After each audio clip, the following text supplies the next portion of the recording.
إليك. وكما ذكرنا منذ قليل فقد أعلن ضابط في الجيش السوري برتبة ملازم أول يدعى عبد الرزاق طلاس انشقاقه عن الجيش نتيجة الممارسات غير الإنسانية واللا أخلاقية حسب ما قال.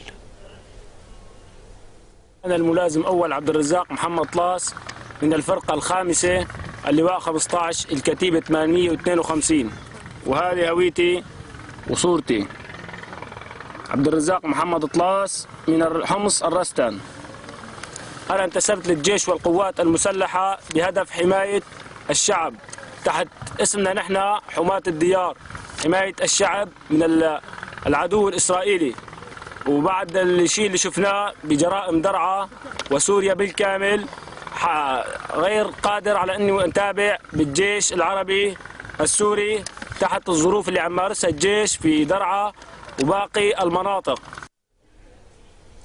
وأدلى الملازم أول طلاس بمعلومات وحيثيات حول ما جرى في قراري في محافظة درعا، حيث كانت خدمته هناك وتحديدا في بلدات ومدن أنخل وأزرع وجاسم وأبطح وغيرها.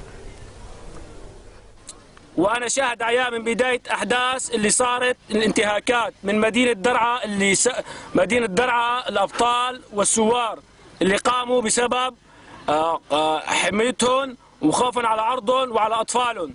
ومن ثم شاهد عيان على جريمة القتل بإنخل أثناء المظاهرة السلمية، حيث استشهد الشهيد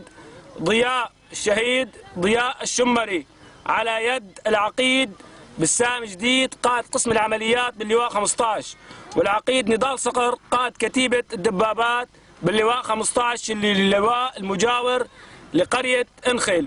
ثم شاهد عيان أنا ساكن بمدينة الصنمين بالمساكن العسكرية لمدينة الصنمين، وشاهد عيان عن مجزرة الصنمين الأولى ومجزرة الصنمين الثانية.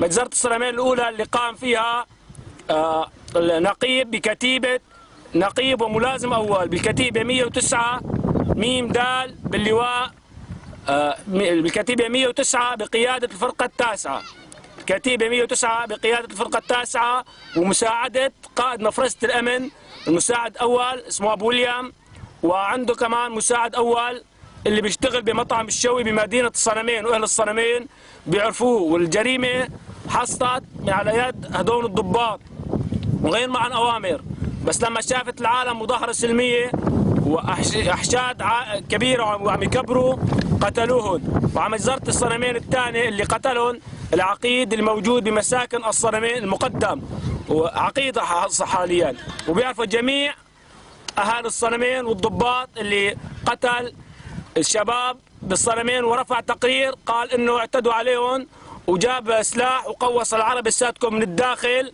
والرصاص واضح على العربي كيف طلع. هو قال انه العالم قوصته من فوق وانسحب، قام جوني قوصوه على المتظاهرين، وهو اللي قتل المتظاهرين وانسحب، المتظاهرين عزل وانسحب. ودعا طلاس زملائه الضباط في الجيش الى الانشقاق بدورهم عن الجيش. وناشد الجيش، وينكم يا جيش؟ هل الجيش من اجل السرقة وحماية آل الأسد؟ الجيش بس من أجل السرقة والنصب والحماية من يريد الحرية وإسقاط النظام؟ وين الجيش؟ وينكم يا أهل الرستان؟